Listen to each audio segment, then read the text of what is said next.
What's going on, y'all? Bud Elliott here of the Nolecast. That's Chuck Blunt. That's Nile, Lawrence-Stample, and we are back. And this time it is a biggie. We are here to preview Florida State hosting the Miami Hurricanes Saturday night in Doak, 7:30. I mean, depending on when you went to school, that this is either one or two on your list. You know, for me, it's always been one, just because when I was there, just couldn't beat the Canes. And man, I am fired up to talk about this. What's going on tonight, guys? None. Looking forward to seeing how they bounce back. I mean, I'm curious to see what they learned last week. So Saturday can't get here fast enough. Man, it cannot. I'm with you, Chuck. It cannot get here fast enough. Especially, it's been so weird because it was a Friday game to where like everything's kind of been lagging, and it's like just trying to get over this UVA situation. But as far as when it comes to the Canes, that is probably my favorite rivalry for sure. So I'm looking forward to seeing what type of product we put on the field come Saturday. I gotta ask now, you're from Fort Lauderdale, right? So did you grow up a Cane fan, or like did you lean that way as a kid? I mean, because I'm sure there was a lot of pressure being in South Florida. Yeah, man. I grew up like 15 minutes away from the Pro Player Stadium, and I would hear the band. I would hear just all types of stuff during the Orange Bowl. It was a crazy time, but I really didn't get recruited from Miami until late in my recruitment. I started getting recruited from Florida State like extremely early, like very, very early, before anyone really even noticed me. And then once I started getting noticed, Miami started showing me in the books. But at that point, it was already sealed. But yeah, it's always been something that's been a little weird, especially playing in Miami and all my friends and family coming out. It was a really cool situation. All right. And did y'all go undefeated against them, or did you have one? No, he won them all. I want to say we went undefeated. Yeah, I don't think he was there 11 through 15. They won all 5 of those. Yeah, I'm about to say I don't think there was ever Jimbo only lost in 17 to Miami. Man, I don't think there's many guys who went 5-0 against Miami. Yeah, right. Like that. Yeah, there's not been a lot of 5. And then Ricks was 0-5 while you were in school. Yes. Chris Ricks was 0-5. That was and lost to some really crappy quarterbacks too. That was lost some brutal ways in general. Yeah, tough. Yeah, even the one we got was really with Miami Muff was ugly, but also really pretty in its own way. All right, so let's get into this. You guys want to go Florida State offense first? You want to go Florida State defense? Where do you want to go? I think what I'd like to ask is, who do we think is going to be able to dictate the tempo? Because Miami's defense is only averaging playing 57 plays a game, which is 12th in the country. And the FSU offense is running 73 plays a game, which is 16th in the country. So who's going to be able to enforce their will and make this – a track meet probably favors Florida State. Even if FSU's defense is giving up points, the more plays you can make that big defense play, I think the more advantage FSU's offense is going to have for the explosives. So who's going to be able to enforce that early to get it to their tempo and hold it throughout the course of the game? Yeah. Yeah, no, that's a good thought. So if as far as what Gus has been doing and what's been working for Gus is we're intermediate where we run the hurry up sometimes, we'll slow it down sometimes, we'll kind of do both, which is good. That's good to be able to have, because some offenses only run slow or some of them only run fast. So the fact that we could do both, I think really works well in our favor. But I think Thomas is his confidence that we should be able to see going into this game, especially coming back in Doak. I'm sure everybody can breathe like a little bit of a sigh of relief coming back into Doak, seeing as that's where they've lived for the last month, other than UVA. I think we're probably, if I had to assume, Gus is going to put together an offense that is able to respond to certain situations more or less than it is to try to control the situation itself. That's what I'm thinking. Okay. In looking at this, I think Mike tells Gus, you can drop the hammer, just pedal down, and like I think you have to play complementary on the other side of the football as well to enable yourself to go tempo like that. And we'll get into talking about that when we talk about Tony. But I think you want to play 80 or 85 snaps in this ball game. You want to see some of these Miami guys who have not really had to play a whole lot at times. They've let Bain and Mesidor play a whole lot on the edge. Those guys have been I mean, freaking awesome. Ruben Bain's the #1 rated player in the whole country on PFF, and like the guy is just he's who was the dude for South Carolina? And he played for the Chargers for a long time. Little sawed off, but like just amazing. You could actually like keep him on the edge and could do so many different things. Was it Thomas or trying to think? Melvin Ingram. Okay. Remember him? Yeah. Like, played for a long time in the NFL. Like very similar build to Ruben Bain. Listed 6'2", 250. Probably more like 270, but like not a 6'4" guy. Bain's probably 6'2", but just like really powerful punch, great bend, good leverage. Kind of reminds me of Elvis Doomerville. Oh, interesting. When I watch him play, like a shorter, stockier guy. Yeah, but he was awesome at Louisville. Played in the NFL for a dozen years. Was a double-digit sack guy every year, and that's just kind of what Bain reminds me of. Like he's not your prototypical size, but he gives you outsized production. Totally, I can see that. All right, so let's first start by thanking the Legendary team. Chad does such a great job with that group. 600+ loans now through Legendary from Nolecast listeners. Really excited to go see Chad up in Tallahassee this weekend. Also, we'll be at Matzo at 3:00 with the Cover 3 crew on Friday. So all y'all getting in town early, come out there and see us. We expect a packed house, and I'd be glad to see everybody who supports Cover 3 and obviously who supports the Nolecast as well. And then thanks to Matt for setting that up for us. But Chad does such a great job with these loans, man. Like really, I've done a couple through him now. Customer service, the guy just treats you right, knows what he's doing. Full confidence in the Legendary team. So make a Legendary decision. 844-FSU loan is that number to call. I say we start with Florida State's offense because I think if Mike lets Gus cook out there, you really haven't seen anybody get Miami's defense off balance all that much. They've pretty much dominated everybody they've played.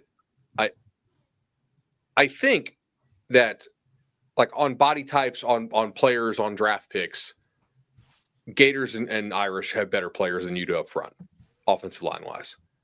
I don't know that they are playing better than what you're playing like. Does that make sense? Like you might be playing a little bit better as a unit, certainly, than Florida is, and better than I think Notre Dame played in that game. Now, Miami fans, if this was a Miami show, they'd say, well, yeah, you know what? We messed them up, right? Like they couldn't handle us, and that's fair and that's true. But Notre Dame has not been amazing on the offensive line this year. The Arkansas game that got the Arkansas coach fired accepted. I am just interesting to see how much of a different test you can present to this Miami defense. Miami's going to run, about 2/3 zone, maybe a third man. You're going to get a lot of cover 3 from them. When it's man, it's a lot of single high, like one rat type stuff. I'm sure there'll be some spy, type looks from them. But you're pretty much going to get middle of the field close type coverage, for Miami. Seams could be open for you. Obviously, Tommy's done a pretty good job of hitting seam shots when they've been there. He's not quite as good on some of the crosser stuff so far. That's going to need to improve quite a bit in this ball game. And they're probably going to tell OJ Frederick or Lucas, hey, go check Deuce one-on-one. And if so, got to see if Deuce and Tommy can continue or Thomas can continue, on those shots. But I think tempo is going to be huge here, man. Like I really think if you got a chance, you're going to have to steal some scores against this group. Like physically, they look good. I think also Tommy's got an opportunity because CJ Carr had success running the ball. He was at 62% success rate in that opening game against them. And he's not, wouldn't say he's the most elusive guy. He just had opportune runs. And I think that's what Tommy can't force it, but when it's there, he needs to make the right play. And so it'll be keeping his composure and watching what's going on. And because those defensive ends like to get up the field, which can create natural escape lanes for your quarterback.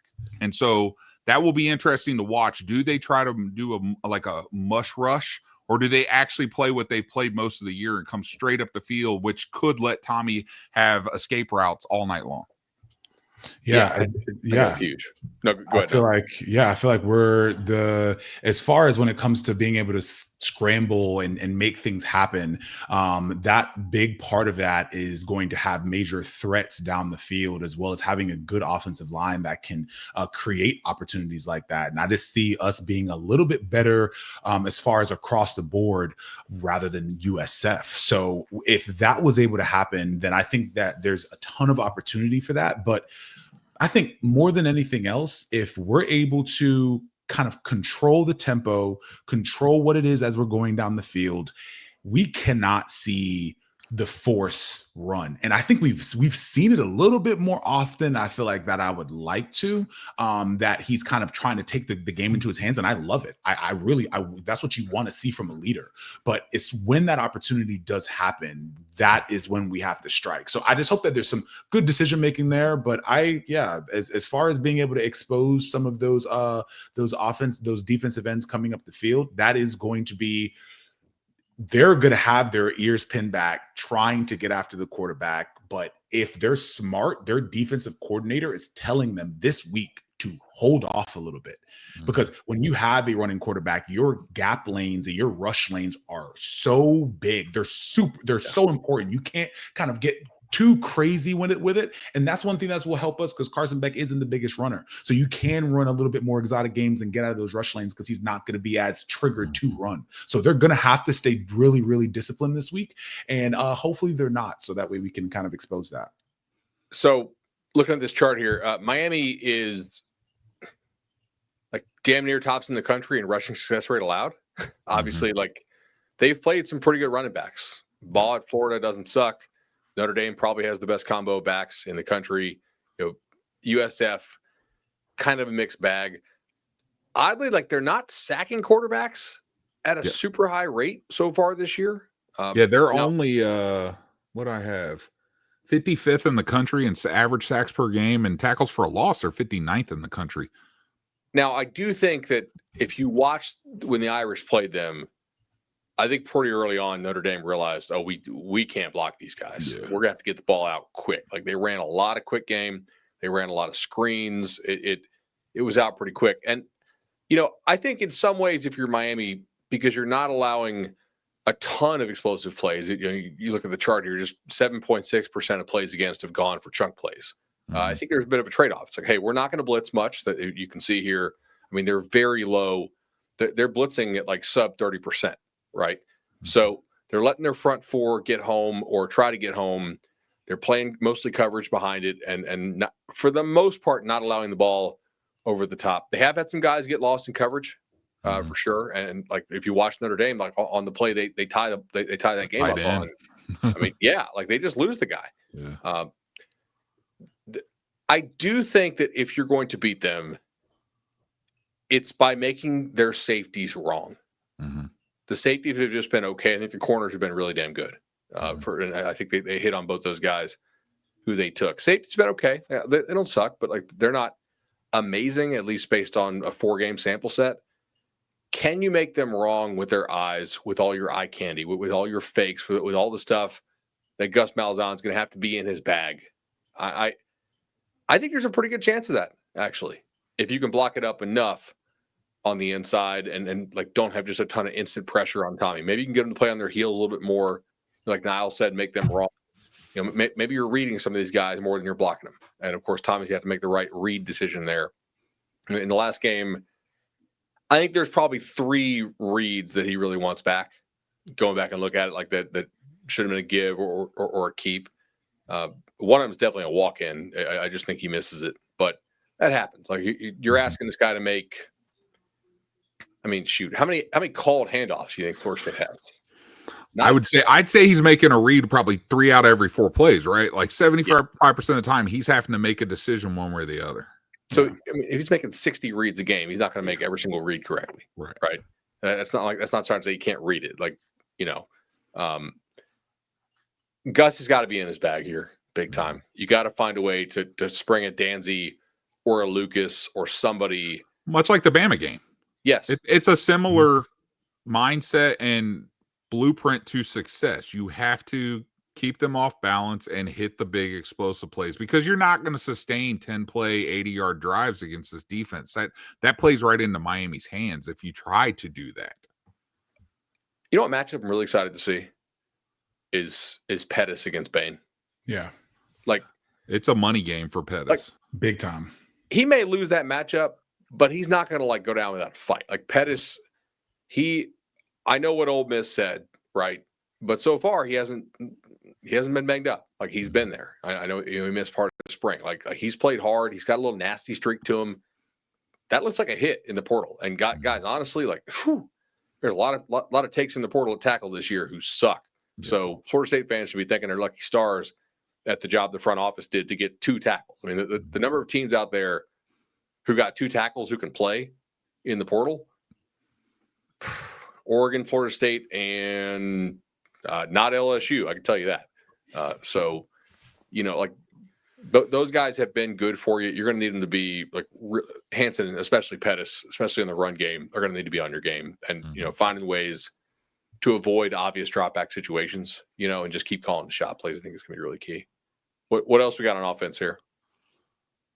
Yeah, as far as the tempo is concerned, if we're able to create good tempo, it's going to be somewhat similar to like a UVA situation, being able to come in and run a ton of plays and be able to create those chunk opportunities, which it's funny because it really helps the momentum when we're able to run quickly. It builds that momentum and causes a lot of havoc. It causes a lot of issues. But as far as what we saw versus the Alabama game, I think what you said, Chuck, is definitely on the money. A lot of the things that I saw as far as on the defensive side of the ball and what we're going to see on as far as our defense is concerned, it is very similar. Like we're going to have to play a very similar game to what we did in Alabama. We're going to have to repeat a lot of those things so that way we can create havoc and create mismatches and be able to have that eye candy. Those are a lot of things that we're going to have to do, especially when it comes to trying to create mismatches and for us to be able to get the ball down the field. So the hurry up is not something that I love to see, just because it does create possible issues as far as penalties and a couple other things. Plus, if you go 3 and out, you can get yourself in a hole rather quickly. Really quick. So it's something that has to be really run well. And I think Thomas can run them as best as anyone else. It's just, it sucks that that's kind of the variable that. Yeah, I agree. I am also curious to see if we can get them flustered by running that, because this is their first road game. And we saw FSU struggled with assignments and discipline and things like that in their first road game. So can you, turn the tables a little on Miami? And it's different going on the road, especially in college when you're dealing with 18 to 22-year-old kids. Like the environment's going to be absolute pandemonium early in Doak, and it's going to be incumbent on FSU to keep the crowd involved. And if they can, the longer the crowd's involved, the more belief is going to build within that FSU team, and the more doubt could creep into Miami's mind. Like, I don't typically buy into soft factors, but in a game like this, a home team at night in this series typically wins. It just does. When the two teams are relatively even, think of how many games have been at night in this series in Doak. FSU has won the majority of them, whether it was 1989 or 2005. The one loss is 2009, and it was on the very last play of the game. But they won in Doak in 2011 under the lights, 2013, 2015. Like the environment could carry them much like it did the Bama game. And I'm curious to see if they can keep the crowd involved from the start all the way through and make it tough on communication. This is a conversation that UVA was having about 8 days ago. Yeah. Right. This is the conversation they were having about us going in there, and they executed it flawlessly. Yeah. They did exactly that. They really couldn't hang with us. It had to have been a last overtime situation, and they dialed it in. So I think that is a very similar game plan that we will have to implement. It's luckily, though, I feel like really luckily is that Gus builds in the hurry up within his offense naturally. Yeah. Yeah. So that's already something that we're already used to. So it's not having to say, all right, let's figure this out. This is something that we can adjust. It's just, can we keep the pedal to the metal? Can we keep it on them? Can we not deviate? Because it's hard when you deviate away from it. Before you know it, you're in a bind. So it's like, can we see it? I'm wondering if that is going to be the game plan. I wouldn't be surprised. But yeah. I also think you have to, like, you got to be telling these guys, we're going to have some 3 and outs. Okay. Yeah. And you know what? Like, if we win, it's got to be a higher scoring game, probably, right? Like, we're okay with some 3 and outs. We'll trade some 3 and outs on our side for some explosive plays, for some drives where, you know what, we catch them in the wrong personnel. From drives, we catch them misaligned. Like a lot of the stuff Florida State does with some of this, like quick unbalanced out of the sugar huddle or just no huddle at all. You know, like if you're going slow, the defense is more likely going to catch that, and they're going to line properly. Like a lot of the reason why you're doing some of that stuff is to catch the defense misaligned. We talked about being misaligned against UVA and how it creates nice angle to block stuff. It does, and also in the pass game, like it creates some coverage busts. So, I mean, if you tell me they score 5 touchdowns and they have 7 drives to go 3 and out, I'm taking that, right? Like you know, I think that now that's not like a super realistic to be all, you know, hit or miss, all or nothing approach, but I do think that's probably. Miami has only faced slow teams except USF so far. And USF just really couldn't block them, obviously, for the most part.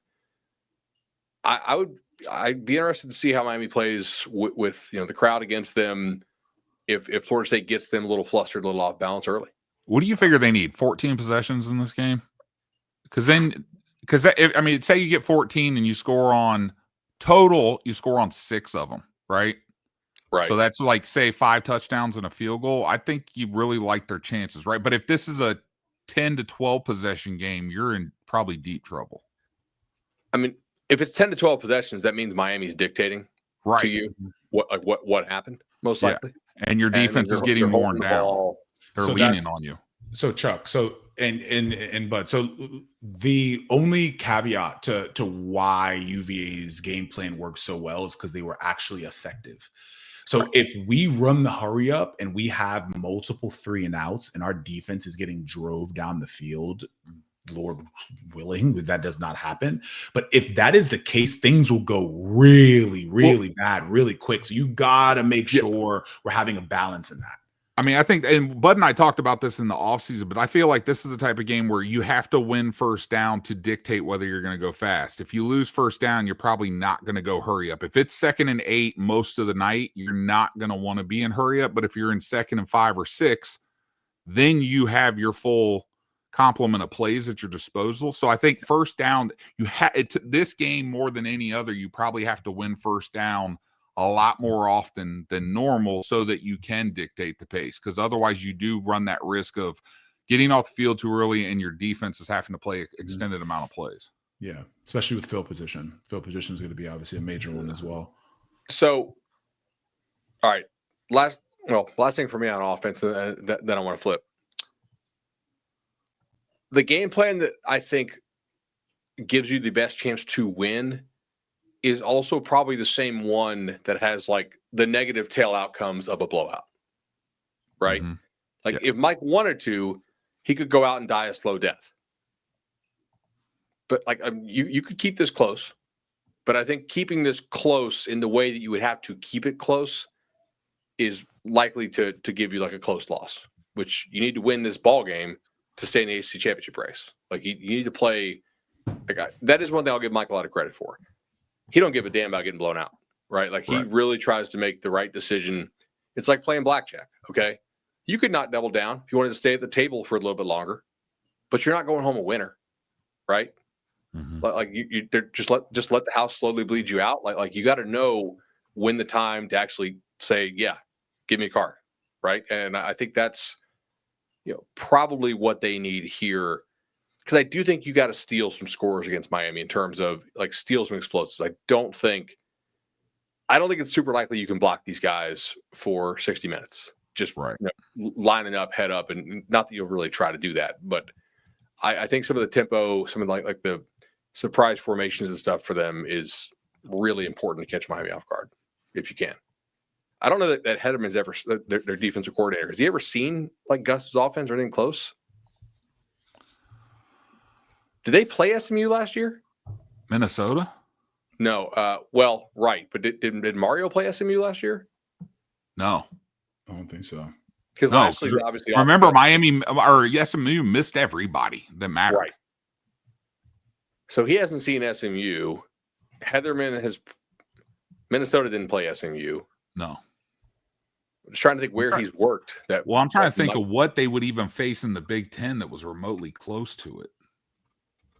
I mean, Northwestern was running some similar stuff at one point last year, but like their personnel was so bad. But last year, Minnesota didn't play Northwestern last year.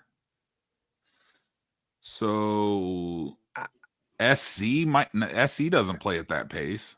No, and then they certainly don't do all that QB run stuff. Right. Yeah, I mean, so we don't really know how he's going to play this, basically. Yeah. Like it's an unknown, which maybe that's good for you. He's kind of a Shiano type defensive guy. So like Gus is, I'm sure, seen some of that before, obviously, most likely. So, all right, let's hit a break here real quick. Thank our friends at Congruity. Congruity HR Solutions is the place to go to optimize your business. Congruity does great work, whether it's HR, payroll needs, health insurance, whatever you need to really just kind of optimize what you do. I think we have 11 Nolecast businesses now that have used Congruity, plus all the business Graham sends them as well. A great partner of ours. Make sure you hit up the links there in the show notes to contact Congruity and tell them that we sent you for sure. We talked about playing complementary styles. How do you want to attack this Miami offense? I think you have to take chances. You can't let them slow like death of a thousand cuts. You cannot let their drives take like the opening Bama drive. You don't want a repeat of that. I would if you're going to give up 7, I think I would rather it be in 5 plays than 12 plays. Now, I'm not saying to be reckless, and actually, I think you take your risk between the 20s, and then against Florida and Notre Dame, they were only 5 of 8 in terms of converting red zone trips into touchdowns. And for the year, the one with that crazy lucky catch, the guy, yeah.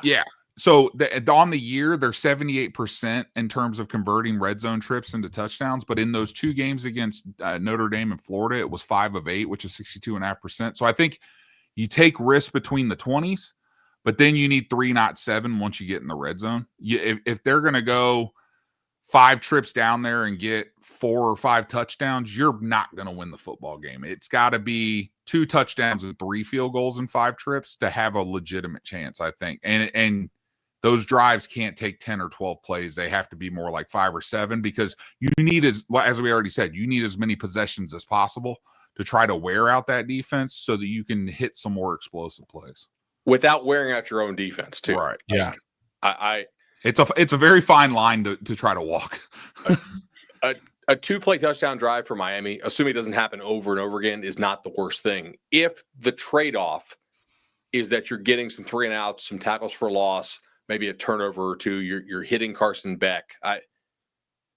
If Mike's going to tell Gus, hey, you can go pedal to the metal here, I think he's got to tell Tony, all right, you got to trust these corners. You need to bring it more. Beck with the clean pocket this year is freaking deadly underneath, man. Like he just sits, waits, picks it apart. However, I do want to share this because I think this is pretty interesting. There's been this narrative that Beck is hurt or whatever, and I don't know if that's the case. Honestly, I mean, he did have Tommy John surgery in the offseason, so we don't really know like what the arm looks like. See if I can zoom in on this. Can everybody kind of see this on the screen here? Yep. So these are, if you're watching on YouTube, this is the past chart. If you're listening to us, I'll kind of walk through this. Took the Bethune game out because that's really kind of whatever. Against USF, Florida, and the Irish, 6 of 16 on passes that went more than 15 yards in the air. He really, like, almost never throws the ball more than 30 yards down the field. Like, if you look here, I mean, he's actually 2 for 4 when he does try that. I mean, like, there's a couple balls here that the defenders contested. It's not been great, honestly. And I think the lack of attempts is kind of interesting as well. Like they just do not challenge you down the field very often. Is that because it's been raining somehow in every Miami game, which it literally has?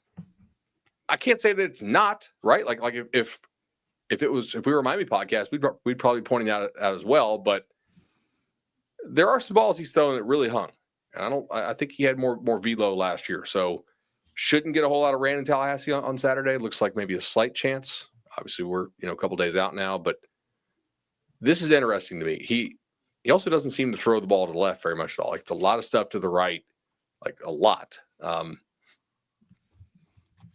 I don't think you can afford to sit back and let him pick you apart underneath. No, Can't. Like, No, I definitely don't. So as far as this injury is concerned, as far as his elbow, I was watch a couple games today just to kind of refresh and really take a really close look at this offensive line. As far as his elbow is concerned, there's definitely something there. Any injury that you have, you're gonna have some sort of lingering back, even if it's just psychological. There's some sort of lingeringness there, and you can tell, especially with what we're seeing right here on this chart. There's definitely something going on. There's no reason not to air it out. You have more than good enough of an arm. You have threats that can get down the field. There's no reason for it. So at this point, I definitely think that there's something there. Does that matter? I don't know. Right? Does that matter? Because he really can sit back and really pick you apart, especially with the zone that we're running. Their offensive line is they're very large. They move okay. They don't move amazing. I think that they pick up the blitz okay, but they haven't really seen much stunts as far as our defensive line being able to like actually stunt on the run play. People think stunts happen. Well, not a lot of teams stunt on run downs. It's not very common. Only some coaches do that. Tony White does that on run downs, and it can be very, very effective if run correctly. Their offensive linemen splits are about this big. Yeah. For whatever reason, their splits are really condensed down. It's nothing crazy, but they're short and they try to maul you. They're not running real wide stretches. They're not trying to stretch. And even when they do run stretch, they're not very effective. They run zones. They're running dive. They're running just a lead. They want to maul you off the ball and waddle you off the ball. So that, I would say, was probably my biggest concern. Because with that, it becomes very difficult in order to really run some of those stunts because they're not moving very much, especially at least in the run game. They're not moving very much. They're not trying to move very much. And they want to create lanes moving forward. They want to drive you off the ball. They're not going to stretch you out. They're going to drive you off the ball. And the weakest link, if we can get that tackle on a bubble and get a double team on them, that at that point we have a hole. Or if that guy cheats and roll out of there, we're going on the backside. So that is my main concern when it comes to this offense is, can we have the defensive linemen fresh enough to sit in there and hold that point of attack? You can call whatever it is you want, but if that linebacker does not trigger quick enough and does not trigger effectively, it's gonna cause issues. But other than that, I definitely think that there is something going on with his elbow. I think when it comes to the passing game, I think we can get home on this one. I do. I think we can get home on this one. I think we can, just because the way that we run our blitzes. If we're not tired and we're able to run the game that we want, they're going to have to figure out where the blitz is. I don't think I've watched any defense this year disguise and be able to manipulate the blitz like we watched and what we did versus that Alabama game. It was really, really, really nice to see and really cool to watch. And the UVA was the complete opposite. We weren't able to disguise it. And we showed we didn't stunt, we didn't move, we didn't do any of those things. So if we can see a vibrant blitz package, I think we can get home a lot more than we have this season. I'm very curious just to see what Beck looks like away from home. Last year, his road home splits were drastically different. At Georgia last year, when he was at home, he completed 69% of his passes for 8.7 yards per attempt and had a 21-2 TD to interception ratio. But on the road, his completion percentage fell by almost 10% down to 60. His yards per attempt dropped under 7 to 6.9, and his TDs to INTs was 7 to 10. So he was a drastically different player in a hostile environment last year than he was at home. And so I'm very curious to see if that was an anomaly last year, because it didn't seem to be the case in 2023 when he had Brock Bowers as his security blanket. But last year, Georgia just wasn't the same, particularly Beck, home versus road. So if that, is consistent this year, that gives FSU a lot better chance if Beck's going to drop by 10% completions and, all the other things I just said. So he seems to be less protective of the football on the road, at least. So here's like just one of their classic like split zone duo plays, right? They're gonna get foot to foot. They're gonna get that double on the inside. They're gonna crash the tight into the backside, which is kind of your split zone look there, and then it's out the gate. Like that, as Nile was saying, like there's not a lot of room here if we take a look at this breakdown. I mean, you get that initial double, and then it's just like they climb pretty well. Look how far off the ball they're moving 41 here, the D tackle. Like he's washed, and then that's there it is right there.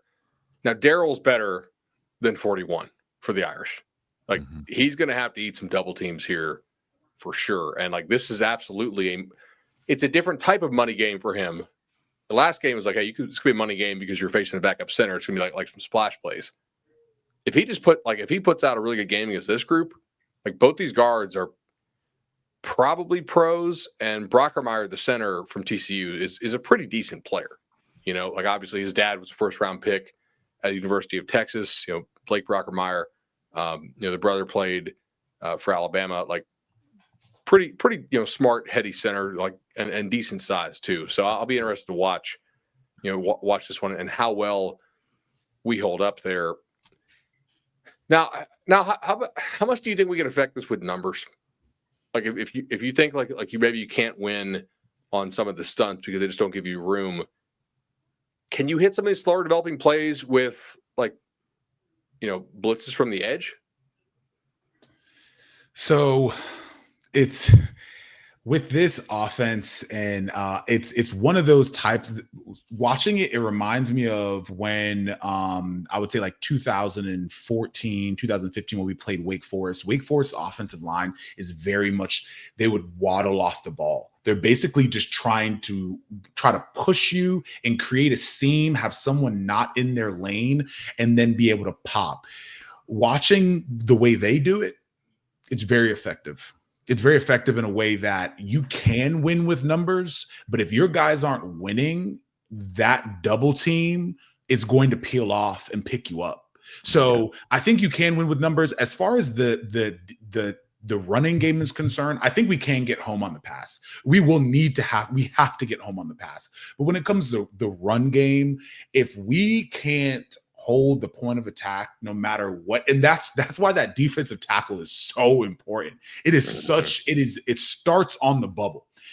Telvin, when I first started, Telvin, he definitely didn't haze me, but it was in a way that was like, yo, listen, like I see you starting to get in the ones, especially when Jeremy Pruitt came in and he was like, hey, listen, so I want to run regular. We're going to have 3 defensive tackles. You have Timmy Jernigan, you have Eddie Goldman, and I was basically trying to gun and play over a couple players in order to try to get to that next 3 tech that's just ticking on double teams.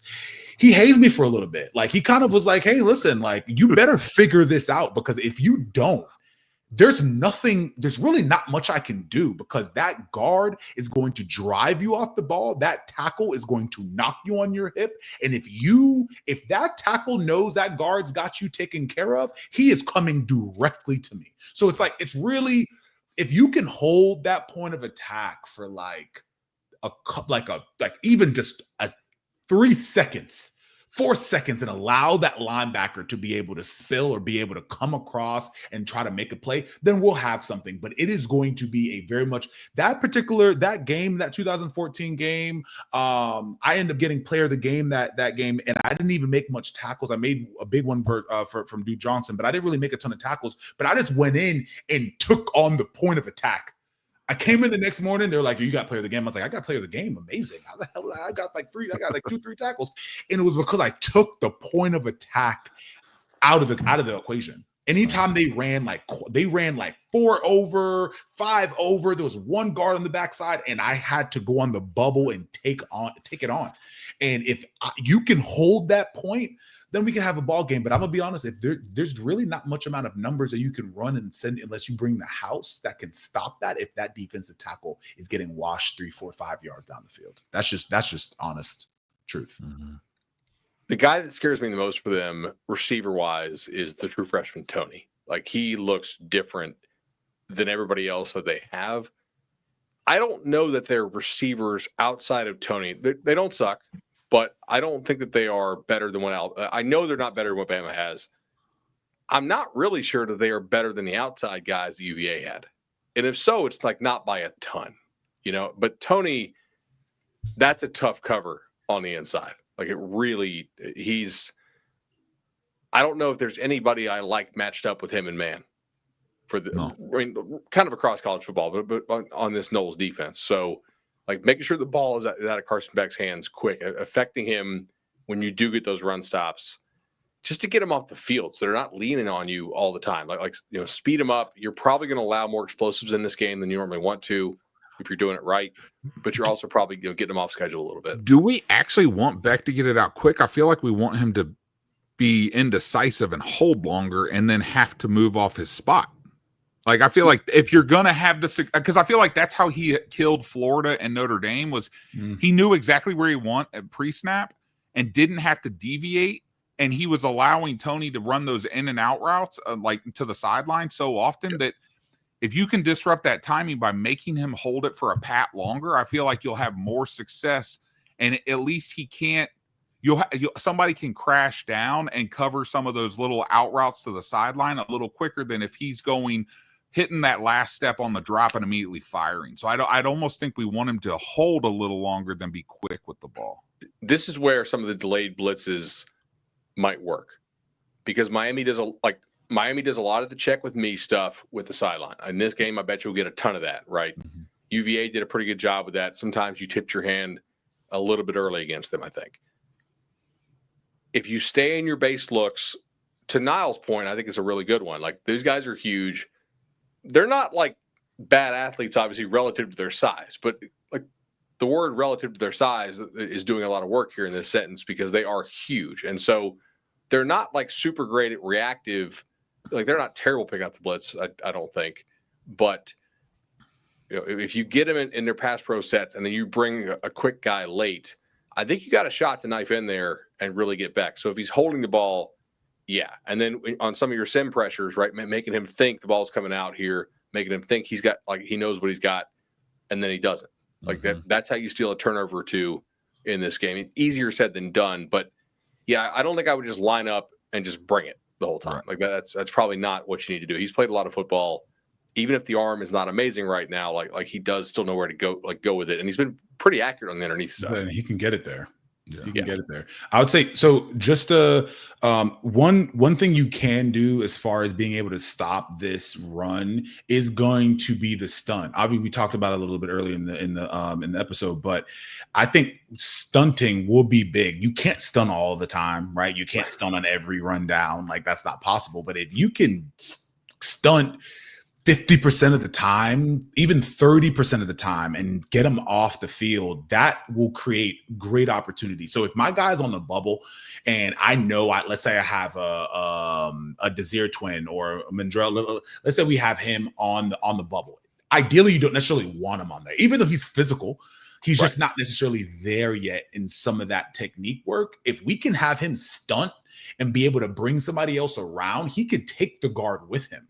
He'll take the guard with him and blow the play up. So that is where, if you can dictate some of that, absolutely there is an opportunity there. And especially with you not having a Daryl in there. If Daryl can come in, Daryl can definitely take the point of attack and he can put his foot down and really hold that. But if we don't, that is when we want to stunt. That's when we want to try to create some mismatches there and be able to stunt and create opportunity when your ideal man isn't in that spot, Totally. And I think for fans at home, to your point, like, you can't stunt all the time. If you go watch Michigan, Nebraska from this year, Nebraska will tell you, hey, like, Michigan's success rate running the football was actually fairly low. And that's kind of true. But when the stunt goes wrong, 78-yard touchdown at the house. Right. You kind of guess wrong. Like, guys, this is sort of part of the, you're going to have to, like, just for fans at home, you're going to have to realize, like, this is sort of part of the plan. The plan is not let's give up touchdowns, but the plan is you got to give up something. And occasionally there probably will be a wide ass hole. So you're going to need safeties to make one-on-one tackles, because there's going to be some times when the back is untouched to the third level of the defense if you guess wrong on a stunt. But I think, what are your other options? Just die a slow death? Like, to me, that's not an option. Like, you got to go down swinging if you're gonna, if you're gonna really have a great chance in this game. I am curious to see how they shade some of the pass coverage stuff. Miami's been a pretty good screen team so far this year, and they throw a lot of them. But I still think kind of clogging the middle of the field where Beck likes to operate underneath is I think it's got to be worth it. And I think that's also pretty good in conjunction with trying to crowd the box and, some of the run blitzes, which, as Nile pointed out, it's hard to get home if there's no gaps to blitz through, right? But I think any way you can create confusion, you can kind of muddy the picture a little bit, maybe in conjunction with the crowd. Like, you're going to need Miami to make some mistakes in this game, and then when they do, take advantage of them. Yeah. And Beck's from Jax. He's from Jacksonville. Yep. So him being from Mandarin Jacksonville, kid, right? From Mandarin, yeah. I think that's one thing that will kind of rattle him a little bit as well. He's right down the road. So him being there and him being in this new environment, and Doak being on 1,000%. Doak, I feel like everyone in Doak, all the fans really feel like we've been kind of cheated a little bit in some regard. So I know they're going to be in there getting after it. I did want to just make sure anyone follow me on Nolan with Nile. Just check out my content. I really try to give creative insight on like what things look like, how things are going. I talk about things live as far as what the game's going on with and stuff like that. But follow me on Instagram, YouTube. We do a lot of stuff on there. But yeah, I think especially with Carson Beck being from Jax, I think it's going to be an interesting environment. It's going to be a really interesting game overall. Doak is going to be on 1,000. Weather-wise for this game, we are getting. Sorry, I just had it pulled up and it reset. It's like 25% chance of rain with a chance of showers that evening, I think. And it's, not too hot though. No, it looks like, at least that's. Yeah, 73 at night. That's going to be pretty, man. Especially if the showers hold off, that'll be fantastic. Although, little rain didn't hurt you against Alabama. So, No, not at all. Other X factors, like who do you think, other than we agree Darrell has to have like a monstrous game for you to pull out the win here, most likely. Other than Darrell, who has to really play up or just exceed expectations? The linebackers. I think you need a big game from Elijah Herring and Justin Cryer. I think they can't be, if they're not noticeable, I think that's a good thing, right? But if they're getting picked on in the passing game on that underneath stuff that Beck likes to throw, I think that could be a long night. So if they're more invisible in the pass game, I think that means FSU's having success on defense. So I would say we need a big game from the linebacker. They need to tackle well, but they also need to just not be liabilities in coverage. Yeah, I think that makes sense. Chuck, you put together this really awesome stats comparison. What stands out to you here that really could tip this game? All right. Well, shout out to Game on Paper. If you guys ever want to get a deep dive on analytics, I'm a nerd about that stuff. Go to gameonpaper.com. So the things that really stand out for me are the Miami defense versus the FSU offense is really the strength versus strength. They're both, green is good on here. Gold is actually the best. So FSU has the hardest offense so far in the country to stop in terms of stop rate, but Miami's a top 15 stop rate defense. So it's going to be really interesting to see that along with the points per drive. Miami's only giving up 1 point per drive they face, whereas FSU's averaging over 4.5 points per drive. So who's going to be able to win that tilt will go a long way in deciding this. And I think we've kind of hammered that home throughout the preview. And then just on when FSU's defense is on the field, there's concern about the success rate they have allowed in terms of passing the football. And we know that that's where Miami has thrived. They're top 5 in the country in pass rate success.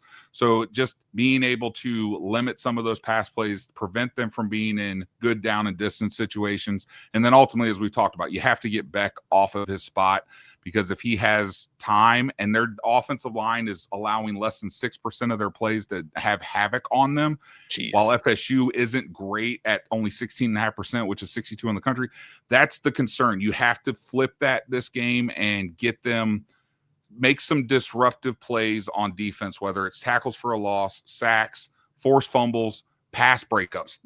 I think that's going to be a big. The FSU secondary has been good at getting their hands in pass lanes. This game will be huge on that aspect. When he throws those balls, you have to make it hard for them to even make it to the receiver. You can't wait for them to just catch it and then run. You have to maybe jump some routes and try to make some plays happen like we talked about, because if you sit back and let them just pick you apart, it's going to be a long night.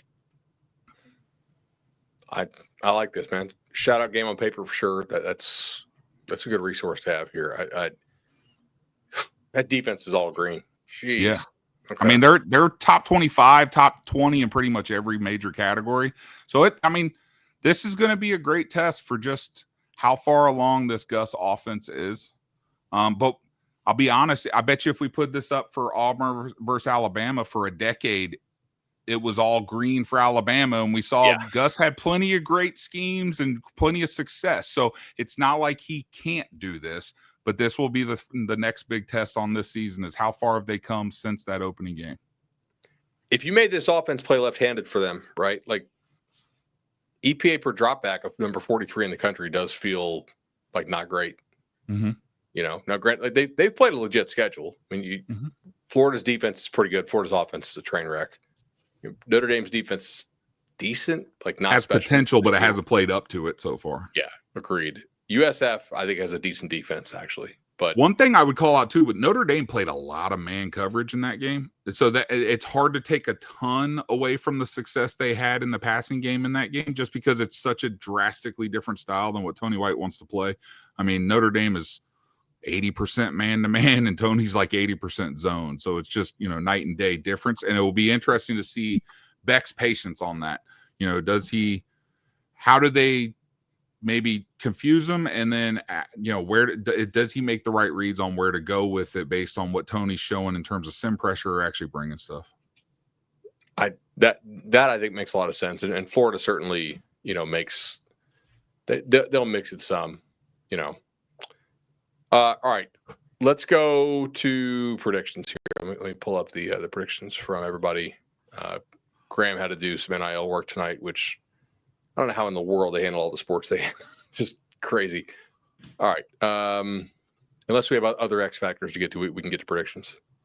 Yeah, I would say I don't really have any other X factors other than it's going to be a big game again for Darrell Jackson, as well as Deontay McCray, as well as Jason Jenkins. Hopefully he can get some burn today, this next game. But this is going to be there's so many implications to this game that aren't necessarily tangible. You know what I mean? Not necessarily, oh yeah, I guess playoff hopes and ACC hopes. Yeah, but there's a lot of futures on the line right now. Like it sucks because the way that the season got built and the way that it's been kind of created, I think created a lot of opportunity, but it had to be executed really well. It had to be. And there was obviously some faults there, and that's why we gave it up to UVA. But there is so many players that have to make a statement in this game, or they're kind of getting written off. And there's just so much weight to this game. And depending on how things turn out, and depending on the fight, depending on so many things, not necessarily win or lose, depending on how we look and how players look, it will dictate the rest of the season. So I don't know if we've seen in the recent history a game that has so much non-tangible value than it is right now going into it. It's also a big recruiting weekend. They're going to have a lot of people there to watch. Like, what you put on the field for them to watch could go a long way in how this class finishes ultimately come December. Mm-hmm. So, I mean, And that ultimately can dictate your future in the next 2-3 years based on which of those kids you can hold on to and how many you can make an impression on to maybe get them to flip from a school they might already be committed to or leaning towards. So, I mean, it's not just about winning on the field. It's about your future and what you show against your 1A rival, right? Yeah. Right. Yeah. For me, the X factor is Tommy. We saw it last week. He had the turnovers. Like, how does he handle it? How does he handle the pressure that they're inevitably going to get in his face? Does he make those right reads? Because as we've mentioned numerous times, he has so much on his plate that he has to make a decision in a split second. He was great in the Alabama game.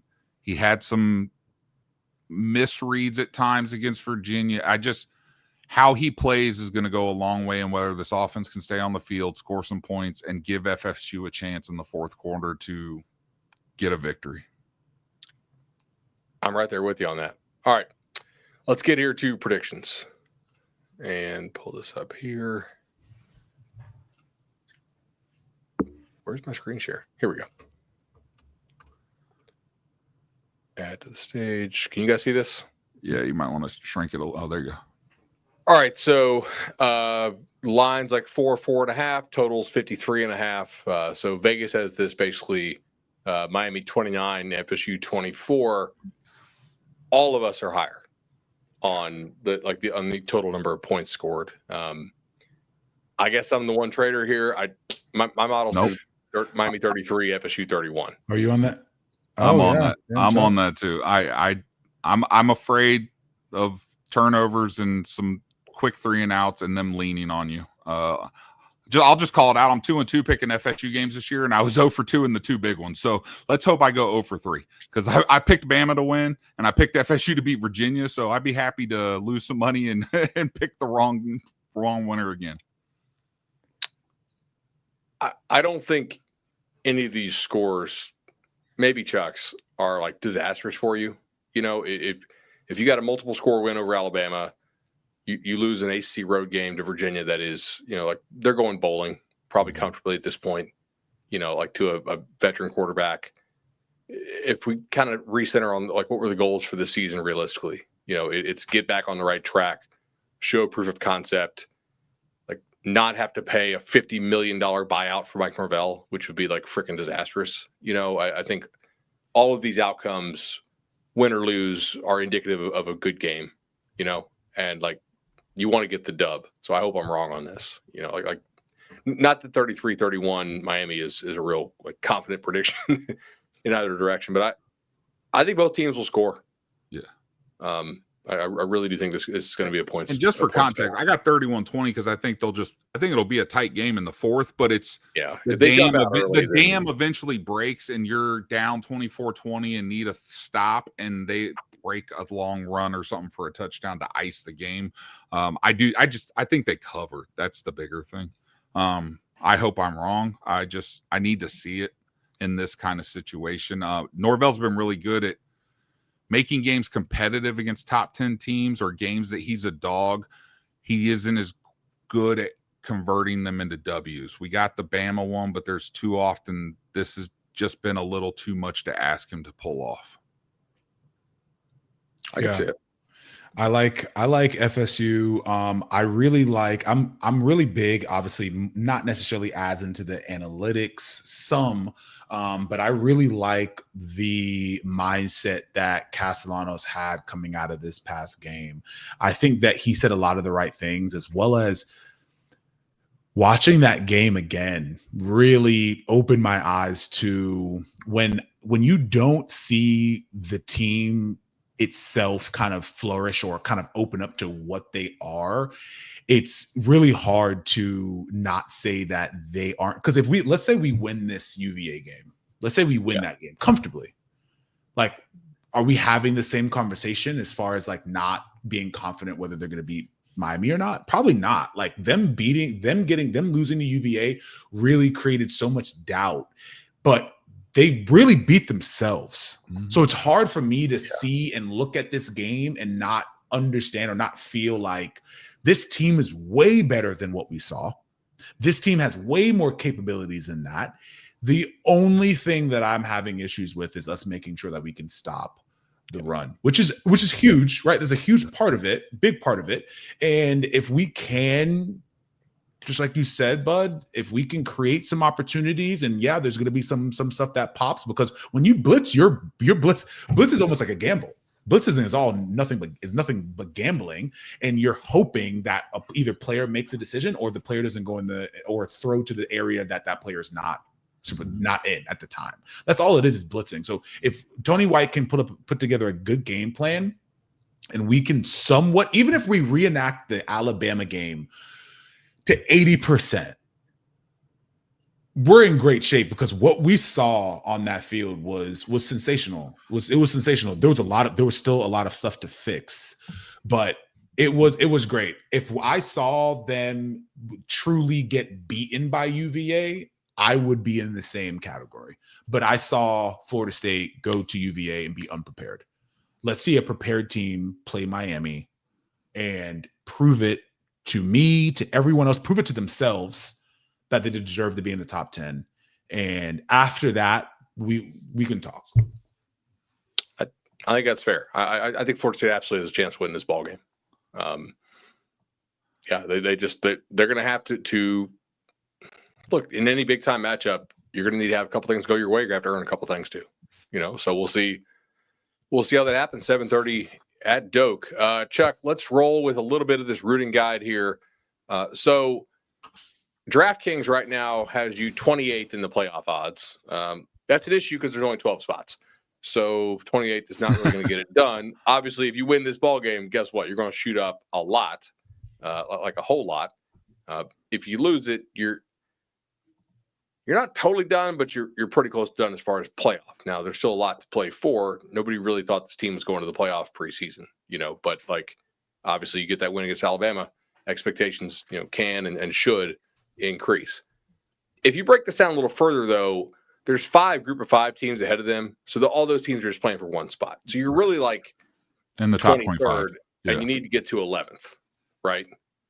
Because there's 11 non-G5 spots up for grabs in the playoff, and really just a couple. You also need no bid thieves. That's normally a term you hear during the NCAA basketball tournament, but last year was a good example with Clemson stole a bid by upsetting SMU, so the ACC got 2 bids. You don't want that to happen in, say, the Big 12 and have Texas Tech get upset by a 9-3 TCU, because that's going to eliminate in that large bid for somebody like FSU, or that's on the bubble at somewhere like 10-2 potentially. So you want chalk to walk in the conference championship games. Yeah, absolutely. All right, let me. I'll pull up the rooting guide here this week. We don't have to go over the entire thing, obviously, but which are the? Okay, that is very large. Give me a second. That's what she said. All right, here we go. It would help if I actually shared this on the screen. I agree. Study show. All right, here we go. Perfect. That's a good graphic right there. Nice job, Chuck. That's great. All right, so who are the couple that we think we really got to be pulling for this weekend? Well, I would start with the teams that are actually on the schedule. You need Pitt and Clemson to win, because you need name value with some decent records when FSU ultimately plays those teams. So it's not going to be good if Clemson goes into Chapel Hill and loses that awful North Carolina team. And Pitt is the opponent next week. You would like them to actually win this Boston College game and not be awful, potentially be a bowl team down the road. Obviously, you want Alabama to keep winning, because you need that feather in your cap to matter. If it comes down to needing an at-large bid down the road, you'd like Florida to beat Texas. I mean, I know that's not what this fan base likes to hear, but beating a lifeless Florida team at the end of the year isn't going to earn you any points with the committee. So if they could start to show a little something, it would actually be beneficial to your schedule. Otherwise, I mean, I think we're at the point where we're just rooting for chaos. If a team is in front of FSU, you'd prefer they lose at this point. And then, like I said, the whole chalk walk type of thing, you need the favorites in the other major conferences to continue to win and eliminate the ability for more at-large bids down the line. You want Texas Tech to run the table in the Big 12. You'd like OSU and Oregon to be the class of the Big Ten. And then if one other team's going to step up, maybe it's Penn State, but you don't want Michigan to be in the running for an extra bid. You'd like Indiana to lose. They're actually off this week. So you don't want 4 or 5 teams being bid worthy out of the Big Ten. The same would go in the SEC. You need Alabama to be the clear front runner. It'd be nice if it's like Georgia and Texas are 2 and 3, but then you want A&M and Ole Miss and all these other teams to get the hell out of your way. You don't want those teams that just by being in a Power 2 conference are going to get the benefit of the doubt if you both have the same record at the end of the year. So I would say at this point, FSU fans should be rooting for chaos. You want 2007 Part 2 to break out and just everybody to start losing, and that's FSU to just handle their business and work your way up the polls the rest of the next few weeks. Because if you can get to November and all of a sudden you're in that top 15, you're very much in the playoff discussion when the CFP starts releasing their polls in the beginning of November. And then it's about handle your business because people are inevitably going to lose. And once you're in the top 10, you're in the field. Like that's the way you got to think about it. You're comfortably in if you get into the top 10. 11 doesn't actually guarantee you anything because you could have a Big 12 champ or somebody like that is actually 15 that's going to get an automatic bid, and therefore 11 gets thrown out because your G5 is probably going to be in that 15 to 18 range anyways. So getting in the top 10 is where you're comfortable, and you should be in the field. So that's the goal for FSU. You're 18 now. You need to move up 8 spots in the next 8 weeks and then have some people in front of you inevitably lose, which will help your case of moving up 8 spots. Yeah. Well, there's a lot of football to be played, and as we saw last year, we started this too early, but it's fun. It's supposed to be fun. I hope people realize that. I don't care who you root for. I mean, ultimately, the best thing for FSU is to win its football games and handle your own business. That's it. But this is more just to have. It's just to give you some kind of stake in all the games you're watching on a Saturday. Who's beneficial for us to have lose this week? That's all we're trying to point out. Root for whoever you want. I mean, I don't care. This was always supposed to be fun, is my point. So. No, it's awesome. I love it. I love it. This past weekend, I was utilizing it as well. It's very interesting. It's exactly what you say. It makes more of the other games more important than usual, for sure. No doubt. And I mean, we know college football's chaos. So at some point it will show up and upsets will happen and things will get really weird because that's what college football brings us every year. It's why we love it. Yeah, exactly. 100%. All right, dudes, I think we'll wrap it here. We will reconvene, of course, on Saturday evening, and it's been the Nolecast. Go Noles. Go Noles, baby.